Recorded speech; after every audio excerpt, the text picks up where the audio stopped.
Como provar os espíritos. A. W. Tozer, editora dos Clássicos, 2002, primeira edição. Prefácio. A história comprova que alguns dos grandes hereges foram primeiramente grandes servos de Deus que, em sua busca por servi-lo cada vez melhor e por novas experiências, caíram nos sutis enganos do maligno. Como nos alerta Tozer, o perigo espiritual hoje é maior para os cristãos fervorosos do que para os mornos e satisfeitos em viver para si próprio. Será que realmente estamos seguindo a verdade de Deus? Ou estamos seguindo uma falsificação da verdade de Deus? Como saber se minhas motivações em fazer as coisas para Deus estão influenciadas pelo Espírito Santo ou por um espírito de erro? Como saber? A ordem de Deus para nós é: provai os espíritos para descobrir se eles procedem de Deus. 1 João 4:1. Nesta importante obra, Tozer aponta os princípios que demonstram quando o Espírito Santo está atuando na vida de um cristão ou quando é um espírito de erro. Assim, ele nos encoraja a prosseguir o caminho da verdadeira espiritualidade sem deslizar-nos pelos atalhos dos sutis enganos do adversário. Adicionamos no final o artigo Quando Deus nos diz para duvidar, de Jesse Penn Lewis, como complemento ao assunto e para enriquecê-lo. Louvamos a Deus por mais esta maravilhosa obra que com certeza nos enraizará solidamente em Cristo para alcançarmos uma vida cristã saudável e frutífera. Todos os caminhos do homem são puros aos seus olhos, mas o Senhor pesa o espírito em Cristo e por seus interesses. Gerson Lima, São Paulo, março de 2006. Como provar os espíritos? Estes são os tempos que provam a alma dos homens. O Espírito afirmou expressamente que nos últimos dias alguns se desviariam da fé, atendendo a espíritos sedutores e a doutrinas de demônios, falando mentiras com hipocrisia, tendo a consciência cauterizada a ferro quente. 1 Timóteo 4:2. Esses dias estão sobre nós e não podemos fugir deles. Devemos triunfar em meio a eles, pois essa é a vontade de Deus para nós. Por estranho que pareça, o perigo hoje é maior para os cristãos fervorosos do que para os mornos e os satisfeitos consigo mesmos. Aquele que busca as melhores coisas de Deus está ávido por ouvir quem quer que ofereça um caminho pelo qual possa obtê-las. Ele aspira por uma nova experiência, uma visão elevada da verdade, uma operação do Espírito que o faça transcender o nível apático da mediocridade religiosa que vê em torno de si e, por essa razão, está pronto a dar atenção a tudo o que é novo e maravilhoso em matéria de religião, especialmente se for apresentado por alguém com uma personalidade atraente e fama de superior piedade. Nosso Senhor Jesus, o grande pastor das ovelhas, não deixou seu rebanho à mercê dos lobos. Ele nos deu as Escrituras, o Espírito Santo e um poder natural de observação e espera que nos beneficiemos constantemente da ajuda deles. Julgai todas as coisas, retende o que é bom. 1 Tessalonicenses 5:21. Amados, não deis crédito a qualquer espírito, antes provai os espíritos se procedem de Deus, porque muitos falsos profetas têm saído pelo mundo afora. 1 João 4:1. Acautelai-vos dos falsos profetas, que se vos apresentam disfarçados em ovelhas, mas por dentro são lobos roubadores. Mateus 7:15. A seguir, acrescentou as palavras pelas quais eles podem ser testados. Pelos seus frutos os conhecereis. Versículo 16. Fica claro, então, que não só surgirão falsos espíritos, pondo em risco nossa vida cristã, como também eles podem ser identificados e conhecidos pelo que são. Como é natural, uma vez que saibamos sua identidade e conheçamos suas artimanhas, o poder deles de nos prejudicar fica anulado. Debalde se estende a rede à vista de qualquer ave. Provérbios 1, 17. Minha intenção é estabelecer um método pelo qual possamos provar os espíritos e todas as coisas religiosas e morais que se nos apresentem ou nos sejam oferecidas por alguém. Ao tratar desses assuntos, devemos ter em mente que nem todas as excentricidades religiosas são obras de Satanás. A mente humana é capaz de uma grande quantidade de atos nocivos sem qualquer ajuda do diabo. Alguns têm positivamente a especialidade de confundir-se e irão tomar a ilusão por realidade em plena luz do dia, com a Bíblia aberta diante deles. Pedro pensava nisso quando escreveu: tende por salvação a longanimidade de nosso Senhor, como igualmente o nosso amado irmão Paulo vos escreveu, segundo a sabedoria que lhe foi dada, ao falar acerca destes assuntos, como de fato costuma fazer em todas as suas epístolas, nas quais há certas coisas difíceis de entender, que os ignorantes e instáveis deturpam, como também deturpam as demais escrituras para a própria destruição deles, segundo Pedro 3, 15 e 16. Acho pouco provável que os confirmados apóstolos da confusão venham a ler o que está escrito aqui, ou que tirassem grande proveito caso o fizessem. Mas existem muitos cristãos sensatos que foram desviados, mas são suficientemente humildes para admitir seus erros e agora estão prontos a voltar para o pastor e bispo de sua alma. Esses podem ser resgatados dos caminhos falsos. Mais importante ainda, existem sem dúvida inúmeras pessoas que não deixaram o caminho verdadeiro, mas querem uma regra mediante a qual possam provar tudo e provar a qualidade do ensino e experiência cristãos quando entram em contato com elas, dia após dia em sua vida ocupada. Para indivíduos assim, vou contar um pequeno segredo que venho usando há muitos anos para testar minhas próprias experiências espirituais e impulsos religiosos. Em resumo, o teste é este: essa nova doutrina, esse novo hábito religioso, essa nova visão da verdade, essa nova experiência espiritual, de que forma afetou minha atitude com relação a Deus e minha comunhão com Ele, com Cristo, com as Sagradas Escrituras, comigo mesmo, com outros cristãos, com o mundo e com o pecado? Com este teste, composto de 7 elementos, podemos testar tudo quanto pertence à religião e saber, sem sombra de dúvida, se vem ou não de Deus. Pelo fruto se conhece a árvore. Temos então apenas de perguntar a respeito de qualquer doutrina ou experiência: o que isso está fazendo para mim? E saberemos imediatamente se vem do alto ou das profundezas da terra. Atitude em relação a Deus. Um teste vital para toda experiência religiosa é como ela afeta nosso relacionamento com Deus, nosso conceito de Deus e nossa atitude para com Ele.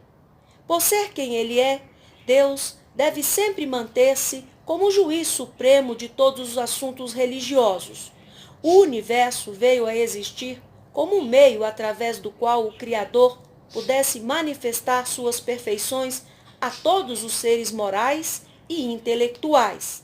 Eu sou o Senhor, este é o meu nome, a minha glória, pois não a darei a outrem. Isaías 42:8.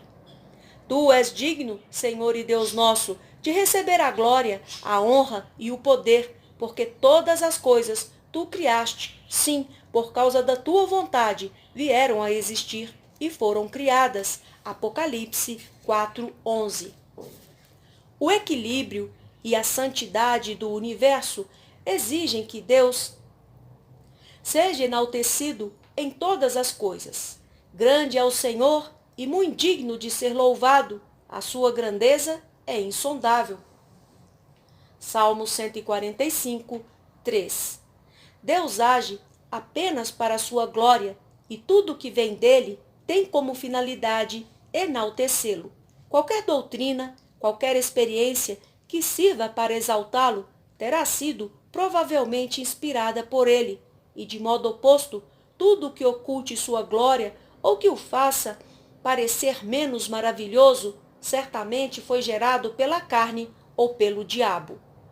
O coração do homem se assemelha a um instrumento musical e pode ser tocado pelo Espírito Santo, por um espírito mau ou pelo espírito do próprio homem. As emoções religiosas são também assim, não importa quem as toque. Muitos sentimentos agradáveis podem ser despertados na alma por uma adoração inferior ou até mesmo idólatra. A freira que se ajoelha em adoração estática diante da imagem da Virgem, está tendo uma experiência religiosa genuína. Ela sente amor, temor e reverência, todas emoções agradáveis, como se ela estivesse adorando a Deus. As experiências místicas dos hindus e sufis não podem ser postas de lado como meras pretensões. Nem ousamos desprezar os altos voos religiosos dos espíritas e outros ocultistas como mera imaginação. Eles podem ter, e algumas vezes têm, encontros reais com alguma coisa ou alguém além de si mesmos. Da mesma maneira, os cristãos são algumas vezes levados a experiências pessoais que transcendem o seu poder de compreensão. Encontrei alguns que me perguntaram, ansiosos, se a experiência que haviam tido vinha de Deus ou não. O grande teste é esse. Que influência isto teve em minha vida? Que influência isto teve em minha relação com Deus e Pai de nosso Senhor Jesus Cristo? Se essa nova visão da verdade, esse novo encontro com coisas espirituais, me faz amar mais a Deus, se o exaltou a meus olhos, se purificou meu conceito de seu ser e fez com que parecesse mais maravilhoso do que antes, posso então concluir que não me desviei para o caminho agradável, mas perigoso e proibido do erro. Atitude em relação a Jesus Cristo. O próximo teste é: como essa nova experiência afetou minha atitude para com o Senhor Jesus Cristo? Qualquer que seja a posição que a religião do homem conceda a Cristo, Deus lhe deu o primeiro lugar no céu e na terra. Este é o meu Filho amado, em quem me comprazo. Mateus 3:17. Falou a voz de Deus do céu com respeito ao nosso Senhor Jesus. Pedro, cheio do Espírito Santo, declarou: esteja absolutamente certa, pois toda a casa de Israel, de que a este Jesus que vós crucificastes, Deus o fez Senhor e Cristo. Atos 2:36. Jesus disse a respeito de si mesmo: eu sou o caminho e a verdade e a vida. Ninguém vem ao Pai senão por mim. João 14:6. Pedro falou de novo sobre ele: não há salvação em nenhum outro, porque abaixo do céu não existe nenhum outro nome dado entre os homens pelo qual importa que sejamos salvos. Atos 4:12. O livro de Hebreus inteiro é dedicado à ideia da superioridade de Cristo sobre todos. Ele é mostrado como sendo superior a Arão e Moisés, e até os anjos são chamados para prostrar-se e adorá-lo. Paulo diz que ele é a imagem do Deus invisível, Colossenses 1:15, que nele habita a plenitude da divindade corporalmente, capítulo 2, versículo 9, e que em todas as coisas ele deve ter a primazia. Capítulo 1, versículo 18 de Colossenses. Eu não teria tempo suficiente para falar sobre a glória concedida a ele pelos profetas, patriarcas, apóstolos, santos, anciãos, salmistas, reis e serafins. Ele é feito para nós sabedoria e justiça, santificação e redenção. 1 Coríntios 1:30. Ele é nossa esperança, nossa vida, nosso tudo em todos, agora e para sempre. Por ser tudo isso verdade, fica claro que ele deve estar sempre no centro de toda verdadeira doutrina, toda prática aceitável e toda experiência cristã genuína. Tudo o que faz dele menos do que Deus declarou que ele é, não passa de ilusão e pura e simples e deve ser rejeitado, por mais agradável ou satisfatório que seja o momento. Cristianismo sem Cristo parece contraditório, mas ele existe como um fenômeno real em nossos dias. Muito do que está sendo feito em nome de Cristo é falso em relação a ele, sendo concebido pela carne, incorporando métodos carnais e buscando fins carnais. Cristo é mencionado de tempos em tempos, da mesma forma e pela mesma razão que um político ambicioso menciona Lincoln e a bandeira, a fim de prover uma fachada santa para atividades carnais e enganar os ouvintes ingênuos. O que denuncia a falsidade é o fato de Cristo não ser o centro. Ele não é tudo em todos. Existem experiências psíquicas que emocionam o sequioso e o levam a crer que de fato teve um encontro com o Senhor e foi transportado ao terceiro céu. Mas a verdadeira natureza do fenômeno é descoberta mais tarde, quando a face de Cristo começa a esmaecer no consciente da vítima e ela passa a depender mais e mais dos êxtases emocionais para provar sua espiritualidade. Se, por outro lado, a nova experiência tende a tornar Cristo indispensável, se tira nossos interesses de nossos próprios sentimentos e os coloca em Cristo, estamos no caminho certo. O que quer que faça Cristo mais querido para nós, seguramente vem de Deus. Atitude em relação às Sagradas Escrituras. Outro teste revelador quanto à solidez da experiência religiosa é: como ela afeta minha atitude em relação às Sagradas Escrituras? Essa nova experiência, essa nova visão da verdade, foi gerada pela própria palavra de Deus ou é resultado de algum estímulo externo fora da Bíblia? Os cristãos bondosos, com frequência, se tornam vítimas de pressões psicológicas fortes, aplicadas proposital ou inocentemente por um testemunho pessoal, ou por uma história pitoresca contada por um pregador fervoroso que talvez pregue com determinação profética, mas que não confrontou sua história com os fatos, nem testou a validade de suas conclusões com a palavra de Deus. O que quer que tenha origem fora das Escrituras deve ficar sob suspeita até que venha mostrar-se de acordo com elas. Se foi descoberto ser contrário à palavra da verdade revelada, nenhum cristão sincero irá aceitá-lo como proveniente de Deus. Por mais alto que seja o conteúdo emocional, nenhuma experiência pode ser provada como autêntica, a não ser que se encontre autoridade para ela nas Escrituras. A lei e o testemunho, Isaías 8:20, deve sempre ser a prova final. Tudo o que seja novo ou singular deve também ser observado com uma dose de precaução até que possa oferecer prova escriturística de sua validade.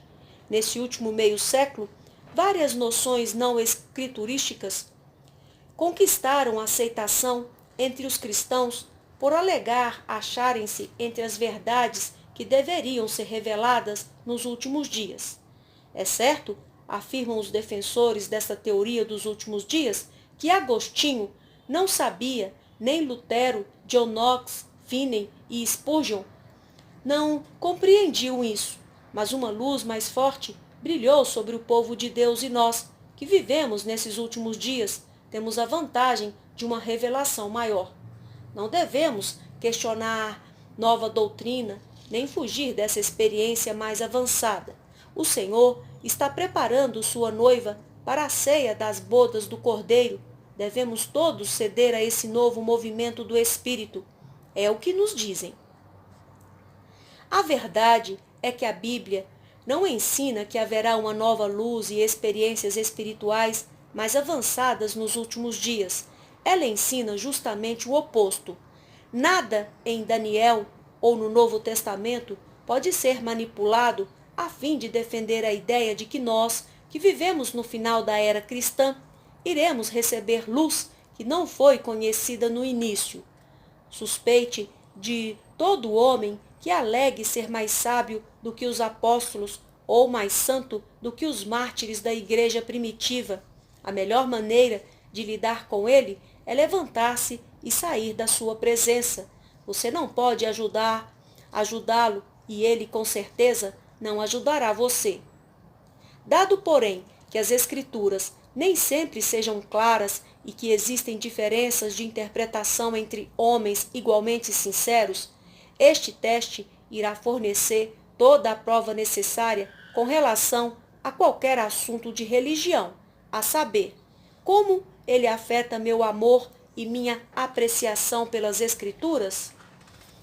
Embora o verdadeiro poder não esteja na letra do texto, mas no espírito que o inspirou, jamais devemos subestimar o valor da letra. O texto da verdade tem a mesma relação com ela, assim como o favo tem com o mel. Um serve de receptáculo para o outro, mas a analogia termina aí. O mel pode ser removido do favo, mas o espírito da verdade não pode operar e não opera a parte da letra das Sagradas Escrituras. Por essa razão, uma familiaridade crescente com o Espírito Santo sempre significa um amor cada vez maior pela Bíblia. As Escrituras são, na forma impressa, aquilo que Cristo é em pessoa. A palavra inspirada é como um retrato fiel de Cristo. Mas, de novo, o símbolo não é perfeito, pois Cristo está na Bíblia, como ninguém pode estar num simples retrato, já que a Bíblia é um livro de ideias santas e a palavra eterna do Pai pode habitar e habita no pensamento por Ele mesmo inspirado. Os pensamentos são coisas e os pensamentos das Sagradas Escrituras formam um templo grandioso para a habitação de Deus. Segue-se então naturalmente que aquele que ama de fato a Deus será alguém que ama de fato sua palavra. Tudo o que venha a nós por parte de Deus da palavra irá aprofundar nosso amor pela palavra de Deus. Esta é uma sequência lógica, mas temos a confirmação de uma testemunha muito mais digna de confiança do que a lógica, ou seja, o testemunho combinado de um grande exército de testemunhas, vivas e mortas. Elas declaram a uma voz que seu amor pelas Escrituras intensificou-se à medida que cresceu sua fé e sua obediência tornou-se consistente e jubilosa. Se a nova doutrina, a influência desse novo professor, a nova experiência emocional vier a encher meu coração com uma ávida fome de meditar sobre as Escrituras, dia e noite, tenho toda a razão para crer que Deus falou à minha alma e que minha experiência é genuína. De modo contrário, se meu amor pelas Escrituras esfriou um pouco, se minha ansiedade em comer e beber da palavra inspirada abateu-se, mesmo numa escala mínima, devo humildemente admitir que deixei de ver o sinal de Deus em algum ponto e voltar atrás imediatamente até encontrar de novo o verdadeiro caminho. Efeito na vida do ego. Podemos também provar a qualidade da experiência religiosa por seu efeito sobre a vida do ego. O Espírito Santo e o ego humano decaído são diametralmente opostos. A carne milita contra o espírito e o espírito contra a carne, porque são opostos entre si, para que não façais o que porventura seja do vosso querer. Gálatas 5:17. Os que se inclinam para a carne cogitam das coisas da carne, mas os que se inclinam para o espírito, das coisas do espírito. Por isso, o pendor da carne é inimizade contra Deus, pois não está sujeito à lei de Deus, nem mesmo pode estar. Romanos 8, 5 e 7. Antes que o Espírito de Deus possa operar criativamente em nosso coração, ele precisa condenar e matar a carne dentro de nós, isto é, ele precisa ter nosso pleno consentimento para substituir nosso ego natural pela pessoa de Cristo. Essa substituição é cuidadosamente explicada em Romanos 6, 7 e 8. Quando o cristão sequioso passa pela experiência da crucificação, descritas no capítulo 6 e 7, ele é introduzido nas regiões mais amplas e livres do capítulo 8, e nelas o ego é destronado e Cristo é entronizado para sempre. Sob esta luz, não é difícil ver por que a atitude do cristão em relação ao ego é um excelente teste da validade de suas experiências religiosas. A maioria dos grandes mestres da vida interior, tais como Fenelon, Molinos, João da Cruz, Madame Guyon e muitos outros, advertiram contra as experiências pseudo-religiosas que suprem muito gozo carnal, mas alimentam a carne e enchem o coração de amor próprio. Uma boa regra é esta: se essa experiência serviu para humilhar-me e me tornar pequeno e vil a meus próprios olhos, vem de Deus. Mas se ela me proporcionou um sentimento de autossatisfação, é falsa e deve ser abandonada como emanando do ego ou do diabo. Nada que venha da parte de Deus irá aumentar meu orgulho ou autossatisfação. Se me vejo tentado a ser complacente e a sentir-me superior por ter tido uma visão notável ou uma experiência espiritual avançada, devo ajoelhar-me imediatamente e arrepender-me de tudo o que aconteceu. Caí vítima do inimigo. Atitude em relação aos demais cristãos. Nossa relação e nossa atitude com os demais cristãos é outro teste definitivo de nossa experiência religiosa. O cristão sincero, depois de uma maravilhosa experiência espiritual, pode às vezes afastar-se de seus irmãos na fé e desenvolver um espírito crítico. Ele pode estar sinceramente convencido de que sua experiência é superior, que ele se acha agora num estado avançado de graça e que os membros de sua igreja não passam de uma multidão mista, sendo ele o único e legítimo filho de Israel. Ele pode esforçar-se para mostrar paciência com esses religiosos mundanos, mas sua linguagem suave e sorriso condescendente revelam sua verdadeira opinião sobre eles e sobre si mesmo. Esse estado de mente é perigoso, e tanto mais perigoso porque pode justificar-se pelos fatos. O irmão teve uma experiência notável, ele recebeu uma luz maravilhosa sobre as Escrituras, ele entrou numa terra esplêndida que lhe era desconhecida antes. Pode ser também absolutamente verdade que os cristãos professos de suas relações sejam mundanos, apáticos, sem qualquer entusiasmo espiritual. Ele está enganado, mas não são seus fatos que provam isso, mas sua reação aos fatos é carnal. Sua nova espiritualidade o tornou menos caridoso. Lady Juliana nos conta, em seu inglês castiço, como a verdadeira graça cristã afeta nossa atitude em relação aos outros, pois, acima de tudo, a contemplação e o amor do Criador faz a alma menor a seus próprios olhos e a enchem de temor reverente e sincera humildade, com abundantes sentimentos caridosos em relação aos irmãos em Cristo. Qualquer experiência religiosa que deixe de aprofundar nosso amor pelos cristãos pode ser com certeza desconsiderada por ser falsa. O apóstolo João faz do amor por nossos companheiros cristãos um teste para a verdadeira fé. Filhinhos, não amemos de palavra, nem de língua, mas de fato e de verdade. E nisto conheceremos que somos da verdade, bem como, perante ele, tranquilizaremos o nosso coração. 1 João 3, 18 e 19. E de novo repete: amados, amemo-nos uns aos outros, porque o amor procede de Deus, e todo aquele que ama é nascido de Deus e conhece a Deus. Aquele que não ama não conhece a Deus, pois Deus é amor. 1 João 4, 7 e 8. À medida que crescemos na graça, crescemos em amor para com o povo de Deus. Todo aquele que crê que Jesus é o Cristo, é nascido de Deus. E todo aquele que ama ao que o gerou, também ama ao que dele é nascido. 1 João 5:1. Isso significa simplesmente que se amarmos a Deus, iremos também amar a seus filhos.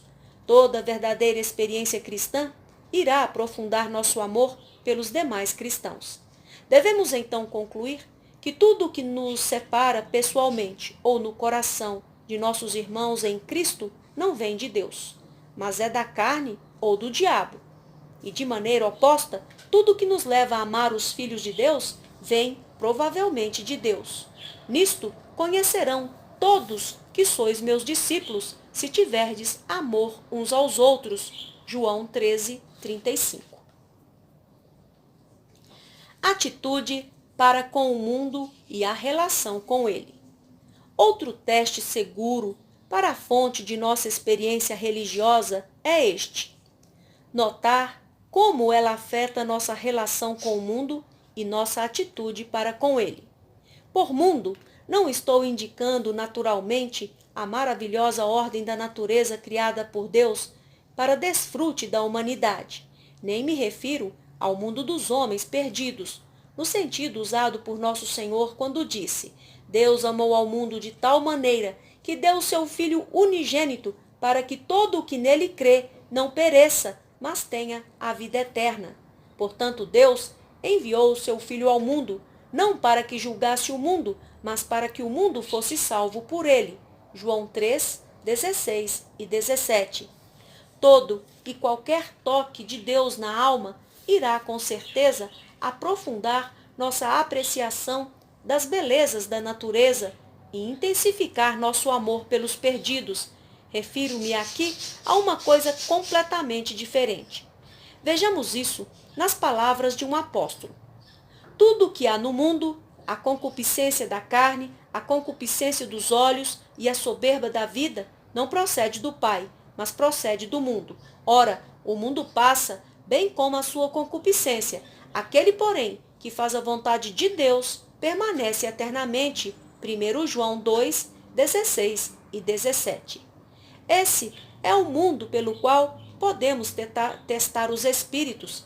É o mundo do desfrute carnal, dos prazeres ímpios, da busca pelos bens e pela fama desta terra e pela felicidade pecaminosa. Ele segue seu curso sem Cristo, seguindo o conselho dos perversos e sendo animado pelo príncipe da potestade do ar, o espírito que opera nos filhos da desobediência. Efésios 2:2.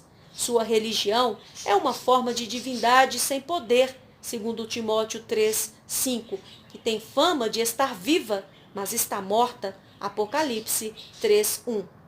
Trata-se, em resumo, da sociedade humana não regenerada, seguindo alegre a caminho do inferno, o exato oposto da verdadeira Igreja de Deus, que é uma sociedade de almas regeneradas, seguindo sóbria e jubilosamente seu caminho para o céu.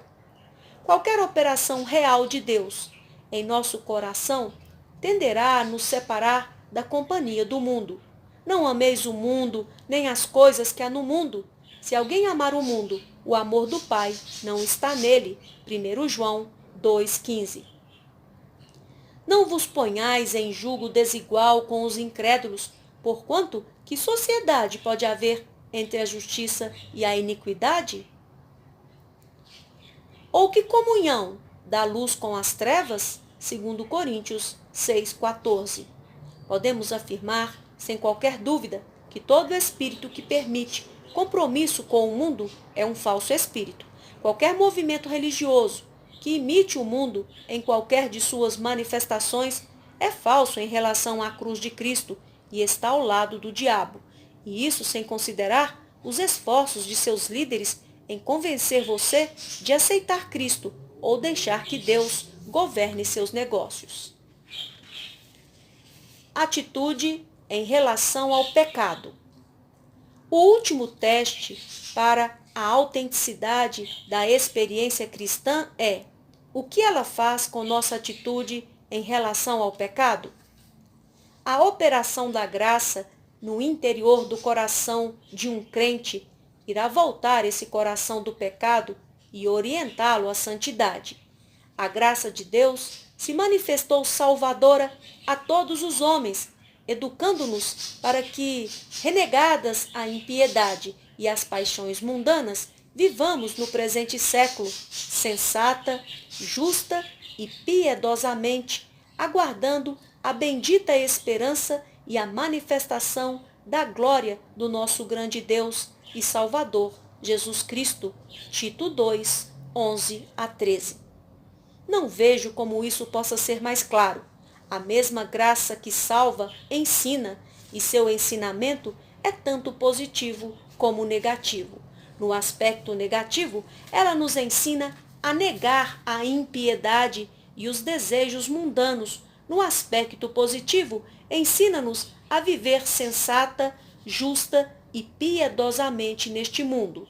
O homem sincero não encontrará dificuldade nisso. Ele precisa apenas verificar suas próprias inclinações, a fim de saber se está preocupado em grau maior ou menor quanto ao pecado em sua vida, desde que a suposta obra de graça foi realizada. Qualquer coisa que enfraqueça seu ódio pelo pecado pode ser imediatamente identificado como falso para as Escrituras, para com as Escrituras, o Salvador e sua própria alma. O que quer que torne a santidade mais atraente e o pecado mais intolerável pode ser aceito como genuíno. Tu não és Deus que se agrade com a iniquidade, e contigo não subsiste o mal. Os arrogantes não permanecerão à tua vista. Aborreces a todos os que praticam a iniquidade. Salmo 5, 4 e 5. Jesus advertiu: surgirão falsos cristos e falsos profetas, operando grandes sinais e prodígios para enganar, se possível, os próprios eleitos. Mateus 24, 24. Essas palavras descrevem perfeitamente demais nossa época para serem mera coincidência. Na esperança de que os eleitos possam tirar proveito delas, estabeleci esses testes. O resultado está nas mãos de Deus. Tozer, uma vida à procura de Deus. Aiden Wilson Tozer nasceu em Pensilvânia em 1897. Embora tenha morrido em 1963, sua vida e legado espiritual continuam atraindo muitos para um conhecimento mais profundo de Deus. Tozer tomou um caminho na vida espiritual que poucos tentaram, caracterizado por uma perseguição inexorável e amorosa de Deus. Ele desejou saber mais do Salvador, como servi-lo e adorá-lo com todo o seu ser, e chamou os crentes para voltarem à posição autêntica e bíblica que caracterizou o início da igreja, uma posição de fé e santidade profundas. Tozer pastoreou várias igrejas da Aliança Cristã e Missionária, ACM, foi autor de mais de 40 livros e serviu como editor da Alliance Life, Vida de Aliança, a publicação mensal da ACM. Pelo menos 2 de seus livros são considerados clássicos espirituais: A Procura de Deus, publicado no Brasil por Editora Betânia; O Conhecimento do Santo, algo impressionante para quem não teve educação teológica formal. A presença de Deus era a sala de aula dele. Seus cadernos e ferramentas eram a oração e os escritos de cristãos e teólogos antigos, os puritanos e os grandes homens de fé. Tozer converteu-se aos 17 anos, ganhando uma fome e sede insaciáveis por Deus. Uma área vazia no porão da casa da família se tornou o refúgio onde podia orar e meditar na bondade de Deus. Tozer escreveu: descobri que Deus é sincero e generoso e em todos os sentidos é fácil viver com ele. Dinheiro era extremamente difícil nos primeiros dias do seu ministério. A família Tozer fez um pacto de confiar em Deus para todas as suas necessidades, apesar das circunstâncias. Nós estamos convencidos de que Deus pode enviar dinheiro aos seus amados filhos que creem, mas isso pode se tornar uma grande oportunidade de ficarmos empolgados em relação ao dinheiro e não dar a glória a Ele, que é o doador. Tozer nunca abriu mão desse princípio. Dizia-se que se ele tivesse comida, roupas e seus livros, estava contente. A família nunca teve carro. Tozer optou por ônibus e trem para viajar. Até mesmo depois de se tornar um autor famoso, ele destinou muito de seus direitos autorais para os que estavam em necessidade. A mensagem dele era tanto cheia de frescor quanto flexível. O único propósito de sua vida era conhecer Deus pessoalmente, e ele encorajou outros a fazerem o mesmo. Ele rapidamente descobriu que uma relação profunda e permanente com Deus é algo que tem de ser cultivado. Enquanto pastoreava uma igreja em Indianápolis, Tozer notou que seu ministério estava mudando. Apesar de não afastar-se do tema do evangelismo, Deus começou a conduzi-lo a registrar seus pensamentos em papel. Esta mudança, na verdade, revelou o escritor prolífico. Em 1928, Tozer aceitou um chamamento para ser pastor do Soulside Gospel Tabernacle, em Chicago, onde permaneceu por 30 anos. A igreja cresceu, missões e a vida mais profunda em Jesus Cristo eram seus 2 focos primários. Os sermões de Tozer nunca eram rasos, escreveu Snyder, autor de uma biografia dele. Havia pensamentos sérios atrás deles, e ele forçava os ouvintes a pensar com ele. Ele teve a habilidade de fazer seus ouvintes encararem-se à luz do que Deus estava dizendo a eles. O irreverente não gostava de Tozer. O sério, que queria saber o que Deus estava lhe dizendo, o amava. Tudo o que Tozer ensinou e pregou saiu do tempo que ele passou em oração com Deus. Era quando deixava o mundo e sua confusão lá fora e focalizava sua atenção só em Deus. Nossas atitudes religiosas deveriam ser ordenadas de tal modo a sobrar bastante tempo para o cultivo dos frutos da solidão e do silêncio, escreveu Tozer. Cedo em seu ministério, ele percebeu que Cristo o estava chamando para um tipo diferente de devoção, que exigia um esvaziar do ego e uma fome por ser enchido até transbordar com o Espírito de Deus. Essa devoção o consumiu ao longo de sua vida. Certo autor disse de Tozer: eu temo que nós nunca vejamos outro Tozer. Homens como ele não são gerados na faculdade, mas ensinados pelo Espírito. A. W. Tozer morreu numa segunda-feira, 12 de maio de 1963, quase uma semana depois de pregar seu último sermão. A procura havia acabado e o destino alcançado. Um epitáfio simples marca sua sepultura em Akron, Ohio. A. W. Tozer, um homem de Deus. A maravilhosa procura por Deus é mais que um legado, é um modo de vida passado a nós para que nós também experimentemos o que A. W. Tozer viveu. Você começou sua procura por Deus? Notas. Ramificação do islamismo que surgiu como reação contra o formalismo e as leis externas do Alcorão, afirmando que a verdade e o conhecimento devem ser buscados através da experiência pessoal.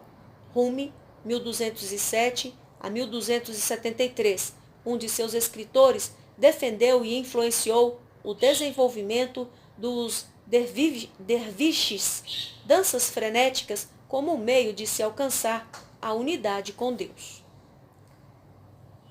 Nota número 2. Referência a Abraham Lincoln, 1809 a 1865, considerado o melhor presidente que os Estados Unidos já teve, além de um exemplo de caráter moral. É a bandeira americana, dois símbolos da nação que despertam profundos sentimentos patrióticos. Número 3. Santo Agostinho de Hipona, 354 a 430, era filho de pai pagão e mãe cristã, Mônica. Inquieto e sedento pela verdade, passou por várias correntes filosóficas e seitas, converteu-se e foi batizado em Milão, 387. Voltou à África e formou uma comunidade monástica. Foi ordenado padre contra sua vontade, depois eleito bispo de Hipona, 396, cidade onde morreu. Agostinho exerceu papel fundamental na Igreja do Ocidente. Em sua imensa obra escrita, destacam-se A Cidade de Deus, 413 a 427, As Confissões, 397, e sua correspondência pessoal. Apologista e pregador incansável, 400 sermões autênticos, e ao mesmo tempo exegeta e teólogo, seu pensamento está centrado em dois pontos essenciais: Deus e o destino do homem. É clássica sua frase: Senhor, criaste-nos para ti, e nosso coração não tem paz enquanto não repousar em ti. Número 4. Martinho Lutero, 1483 a 1546. Alemão, considerado o pai do protestantismo, em 2 de julho de 1505, viu-se envolvido por uma tempestade que por pouco não lhe tira a vida. Fez nessa oportunidade um voto a Santa Ana, que se ficasse vivo, ingressaria num mosteiro, promessa cumprida em 17 de julho do mesmo ano, no convento da Ordem dos Agostinhos. Em 1507, foi ordenado sacerdote. Vivia, no entanto, em completo desespero, perguntando-se: de que maneira conseguirei um Deus misericordioso? Reconheceu rapidamente que jamais seria possível obter certeza de sua salvação mediante boas obras, pela impossibilidade de saber se são suficientes. Nos seus conflitos espirituais, o texto que lhe trouxe a luz e a paz de consciência foi Romanos 1:17, em que o apóstolo cita o profeta Abacuque: o justo viverá por fé. Em 1517, Lutero quis provar em um debate público sobre a venda de indulgências promovidas pelo Papa Leão X, pregando à porta da igreja do castelo de Wittenberg o pergaminho com as 95 teses em latim para serem debatidas entre os acadêmicos. Em 1518, foi chamado pelo Papa para responder a um processo por isso. Numa carta, Lutero escreveu ao Papa declarando sua fiel submissão, mas reafirmou também sua doutrina da justificação pela fé somente, sem os méritos das obras. Em 1520, escreveu 3 livros fundamentais mostrando o antagonismo do sistema de salvação papal e o ensino bíblico, a Sua Majestade Imperial e a Nobreza Cristã, sobre a renovação da vida cristã, sobre a escravidão babilônica da Igreja e da liberdade cristã. Em 1521, foi levado para o castelo de Wartburg, onde traduziu o Novo Testamento para o alemão. Compositor e poeta, compôs 37 hinos, dos quais o mais conhecido é Castelo Forte. Em 1534, terminou, depois de mais de 10 anos de trabalho, a tradução do Antigo Testamento para o alemão. Faleceu em 1546, em sua cidade natal. Nota número 5. John Knox, 1505 a 1572. Reformador escocês, foi ordenado sacerdote católico no período em que João Calvino começava a reforma em Genebra. George Wishart, cristão genuíno, provavelmente um dos precursores dos puritanos, amigo íntimo de Knox, foi queimado numa estaca em 1546, como resultado da perseguição católica aos protestantes na Escócia. O martírio de Wishart foi decisivo na vida espiritual de Knox, levando-o a renunciar ao catolicismo e a professar a fé protestante. Em Genebra, esteve sob o ensino de Calvino, que tinha por ele elevada consideração. Knox pregou muito contra o governo das rainhas, tanto na Inglaterra quanto na Escócia. A rainha Maria da Escócia disse certa vez: "Eu temo mais as orações de John Knox do que todos os exércitos da Europa reunidos." Como resultado de uma perseguição conjunta na França e na Escócia, em junho de 1546, Knox foi detido pelas autoridades e feito um escravo das galés por 19 meses. De um manuscrito descoberto nos 1870, intitulado A Prática da Ceia do Senhor, usada em Berwick por John Knox, 1550, percebemos que o começo da prática puritana na Igreja da Inglaterra em relação à administração da Ceia do Senhor pode ser achada na prática seguida por Knox em Berwick, já que ele substituiu hóstias por pão comum e substituiu ajoelhar-se pelo sentar-se na recepção da comunhão. Gastou seus últimos anos pregando e dando aulas em Edimburgo e em St. Andrews. Quando Knox estava morrendo, pediu para sua esposa que lesse João 17 em voz alta, enquanto dizia: "Vou ler onde lancei minha primeira âncora", referindo-se a quando, muitos anos antes, como um pobre clérigo católico, crera pela primeira vez em Cristo.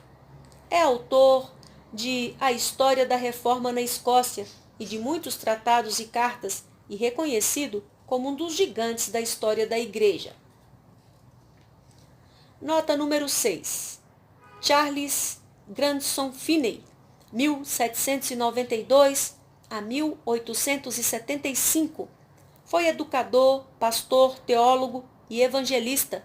Começou a ministrar logo após o segundo avivamento dos Estados Unidos, ocorrido sob a liderança de Jonathan Edwards e George Whitefield.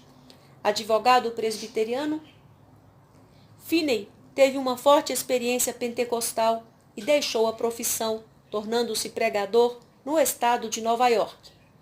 Sua teologia sistemática para a Confissão de Westminster revela que sua teologia toda estava relacionada à moralidade humana. Em outras palavras, Finney não escreveu realmente uma teologia sistemática, mas uma coleção de ensaios éticos. Isso se explica, em parte, pelo fato de ele ter exercido seu ministério em um tempo em que os protestantes americanos estavam sendo fortemente influenciados pela teologia liberal e pelo mundanismo. Por isso, o avivamento de Finney teve tanta relação com questões sociais. Era homem de intensa vida de oração e é considerado um dos maiores evangelistas de todos os tempos. Número 7. Charles Haddon Spurgeon, 1834 a 1892, inglês, filho de pais congregacionalistas, foi salvo aos 15 anos ao ouvir um inculto pregador metodista, leigo, falar sobre Isaías 45:22. Imediatamente começou a trabalhar para o Senhor. Tornou-se batista por entender pela Bíblia que o batismo deve seguir o crer. Pregou pela primeira vez com 17 anos. Foi chamado para ser pastor da New Park Street Church, uma das maiores igrejas batistas em Londres, 1854.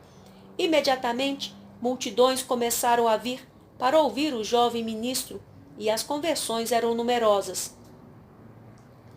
Por causa do aumento do número de membros e ouvintes, em 1854, a igreja começou a construir o Metropolitan Tabernacle, que foi concluído em 1861, no qual Spurgeon pregou até a morte.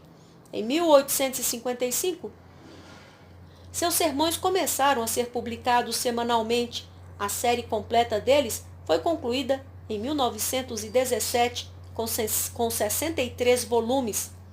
A teologia de Spurgeon fluía de sua experiência com Deus e com sua palavra. Sua vida espiritual e sua teologia eram a mesma coisa. Era um devorador de livros. É considerado o príncipe dos pregadores. Perguntado sobre o segredo do sucesso de sua pregação, respondeu: "Meu povo ora por mim." Sua principal obra é O Tesouro de Davi, um comentário ao livro de Salmos, no qual, além de seus próprios comentários, inclui mais de 400 de outros autores. Publicou ainda muitos livros, como Lições para Meus Alunos, panfletos e artigos.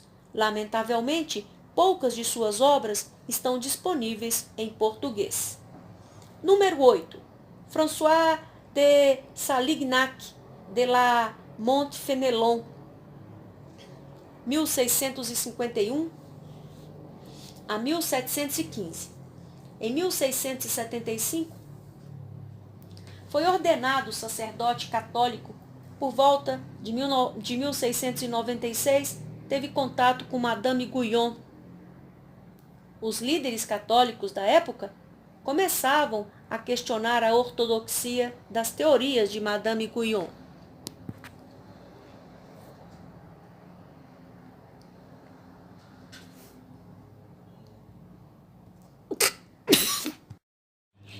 Após examinar os escritos dela, uma comissão de seu veredito, que, assinado por Fenelon e demais membros da comissão, condenava de maneira muito breve as ideias de Madame Guyon e dava uma rápida exposição do ensinamento católico sobre oração.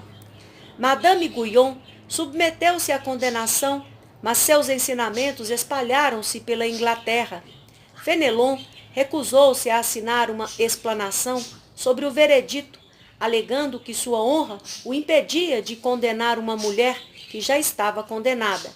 Para explicar seu próprio ponto de vista sobre o veredito da comissão, apressou-se em publicar o livro Explicação das Máximas dos Santos, o qual levantou muita oposição da liderança católica. O próprio Fenelon submeteu seu livro ao julgamento da Santa Sé em 1697. Após mais de 2 anos de exame, o livro foi condenado pelos líderes católicos como ofensivo aos ouvidos piedosos. Fenelon submeteu-se à decisão, provavelmente não de maneira genuína. Depois disso, dedicou-se a cuidar da sua diocese, a escrever sobre política, educação de filhos e cultura, além de combater as heresias protestantes. No entanto, toda a sua obra posterior mostra quanto foi ajudado por Madame Guyon, motivo pelo qual seus livros são apreciados pelos que buscam a vida cristã profunda. Nota número 9.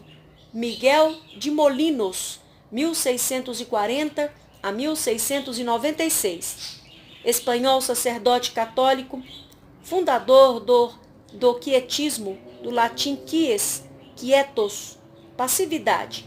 Foi acusado por jesuítas e dominicanos de ensinamentos perniciosos. Por isso, a Inquisição ordenou que seus livros fossem examinados.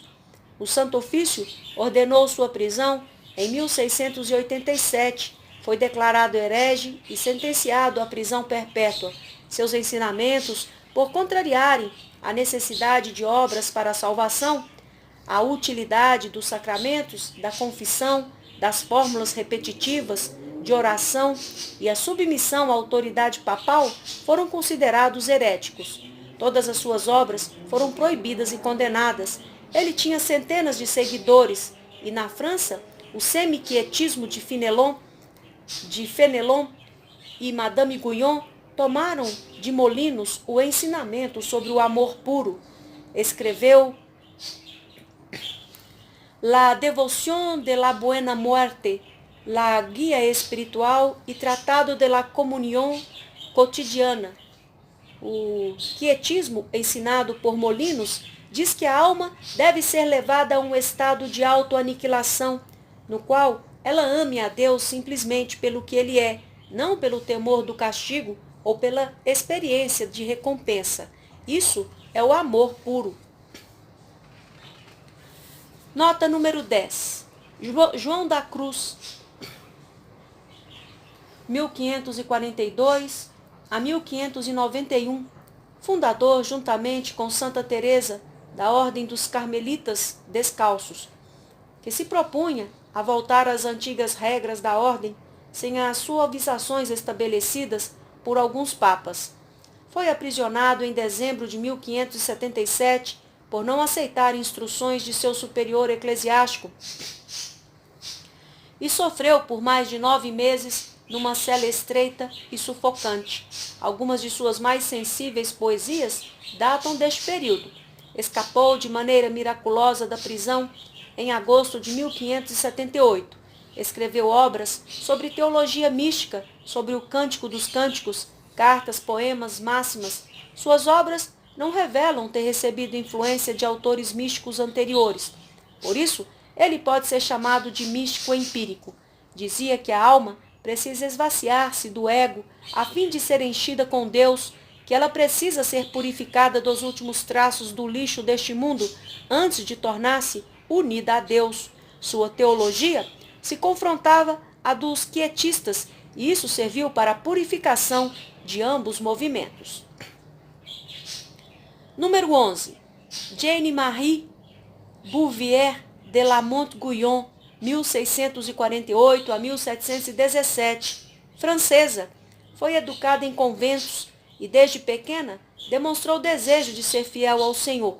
Mas, por ser muitíssimo bonita e por ser atraída pelo mundo, muitas vezes esqueceu suas promessas de fidelidade ao Senhor. Casou-se com um homem inválido, 22 anos mais velho que ela, 1664. Isso levou-a a buscar comunhão íntima com Deus. Em 1668, teve a plena experiência de sua salvação pela fé em Cristo. Depois disso, perdeu o interesse pelas coisas mundanas e gastava seu tempo em oração. Em 1670, foi vítima da forma mais virulenta de varíola, que destruiu sua beleza, mas a devastação exterior foi contrabalançada pela interior. Ela testemunhou. Até 1676, sofreu a perda de filhos, do marido, do pai e de uma grande amiga, mas tudo isso serviu apenas para que ela aprofundasse sua experiência com Deus. De 1674 a 1680, ela perdeu a presença de Deus, aprendendo então a andar por fé, não por sentimentos. Após isso, levou muitos à regeneração e à experiência da morte do ego. O grande número de pessoas que, após ter contato com Madame Guyon, deixaram o mundanismo e o pecado e se consagraram a Deus, despertou o ciúme de líderes católicos e mestres mundanos que passaram a perseguir Guyon. Fenelon e Lacombe, membros do clero católico que receberam sua ajuda. Foi denunciada como perigosa e seguidora de Molinos. Em consequência, foi presa e permaneceu na prisão por meses. Seus escritos foram examinados e condenados por um arcebispo católico, mas Madame Guyon continuou seus ensinamentos e, por isso, foi detida 4 vezes, a última das quais por 4 anos, 1694 a 1702. Escreveu cerca de 60 obras e compôs poemas e hinos como Eu amo meu Senhor, mas não com meu amor, e Longo Mergulho na Aflição. Escreveu cartas para católicos e protestantes na França, Holanda, Alemanha e Inglaterra. Seus escritos, como Torrentes Espirituais, experimentando as profundezas de Jesus Cristo e experimentando Deus através da oração, influenciaram grandemente Jesse Penn Lewis, que os comentou, e homens como Wesley e Watchman Nee. Nota número 12. Lady Juliana de Norwich, 1342 a 1429, mística contemplativa inglesa, autora do primeiro livro escrito em inglês por uma mulher. Aos 30 anos, ficou gravemente enferma, subitamente, porém, ficou curada e teve 15 revelações ou mostras do amor de Deus centrado na cruz do Senhor. Tornou-se uma ermitã, morando numa pequena cela anexa à igreja de Saint-Julien, e devotou o resto da vida à oração e consideração do significado de suas visões. O resultado de suas meditações foi o livro Revelações do Divino Amor, considerado clássico no que se refere à oração e contemplação. Ela também participou dos Amigos de Deus, um grupo de místicos europeus que partilhavam seus textos contemplativos e apoiavam uns aos outros em sua obra de oração. Esse grupo existe até hoje. Quando Deus nos diz para duvidar, Jesse Penn Lewis. A segunda passagem sobre vencer na Epístola de João introduz claramente o vencer a Satanás. Está em 1 João 4, 1 a 6. E é preciso ler toda a passagem para vermos sua força.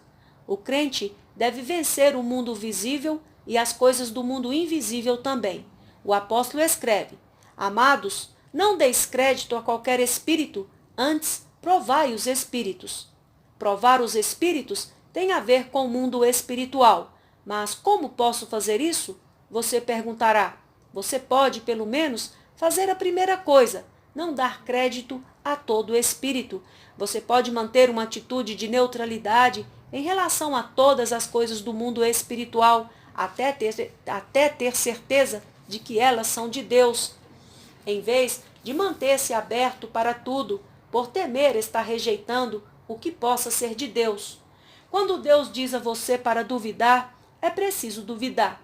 Você tem ordem para duvidar, até que tenha provado. Será que Deus vai ficar entristecido por isso? Porque muitos falsos profetas têm saído pelo mundo. Esses espíritos são, então, os espíritos que falam e ensinam por meio dos homens, de acordo com 1 Timóteo 4, 1 a 4. Como poderemos provar tais espíritos se só podemos ver os homens? O apóstolo esclarece: Nisto reconheceis o Espírito de Deus. Todo espírito que confessa que Jesus Cristo veio em carne é de Deus. E todo espírito que não confessa Jesus não procede de Deus. Pelo contrário, é o espírito do anticristo, a respeito do qual tendes ouvido que vem e presentemente já está no mundo. 1 João 4, 2 e 3. Então, chegamos ao versículo sobre vencer. Filhinhos, vós sois de Deus e tendes vencido os falsos profetas, porque maior é aquele que está em vós do que aquele que está no mundo. Versículo 4. Observe os pronomes pessoais. Aquele que está em vós contra aquele que está no mundo. No vencer o mundo e as coisas do mundo, a fé do vencedor é o fator principal. Fé que se firma em um Cristo vivo. Mas na luta contra Satanás, o fator principal é essencialmente o espírito, pois o conflito é espiritual. O Espírito de Deus no espírito do crente contra o espírito de Satanás no mundo, que penetra e permeia o mundo. O espírito do anticristo, que os crentes da época de João ouviram dizer que viria nos últimos dias, espíritos enganadores com doutrinas para seduzir, já estava no mundo nos dias de João, conforme as mensagens que ele escreveu às igrejas. Já estava no mundo, mas alcançaria seu clímax no fim, quando os vencedores estariam na última grande hora do teste pelo prêmio do trono. Aquele que deve vencer precisa provar os espíritos hoje, até que provem ser de Deus. Ele não deve crer em qualquer espírito que ensina pela boca dos homens, não importa quão bons sejam, sem provar a origem dos ensinamentos por sua postura para com o Senhor Jesus Cristo. O espírito que é de Satanás é anticristo, isto é, contra Cristo. E o teste dado pelo apóstolo, sem exauri-lo completamente aqui, é claramente relacionado com a verdade sobre nosso Salvador, pois da forma mais sutil, os espíritos malignos podem instigar ensinos sobre Jesus que praticamente anulam a ele e a sua obra. Eles podem pregar outro Jesus, segundo Coríntios 11:4, em lugar do Senhor Jesus Cristo, o Filho de Deus, que é nosso Salvador e Senhor. Lindos ensinos e sentimentos sagrados chamados cristãos podem eliminar totalmente o sacrifício expiatório de Cristo e ser usados para encobrir uma anulação de Jesus Cristo como substituto para os pecadores e aquele que venceu Satanás no Calvário. Aqueles que devem vencer o espírito do anticristo que está atuando no mundo devem provar todo o ensino pela palavra escrita. Esta é apenas uma das várias maneiras pelas quais Satanás deve ser vencido na última hora dessa dispensação. O fato dessa batalha é o ponto principal que desejo enfatizar. A grande luta dos vencedores no fechamento dessa era é contra as obras do diabo no mundo e contra o próprio Satanás, como o espírito que agora opera por trás, dentro e através do mundo. Se você estivesse de acordo com o espírito do anticristo e o espírito do mundo, não haveria conflito,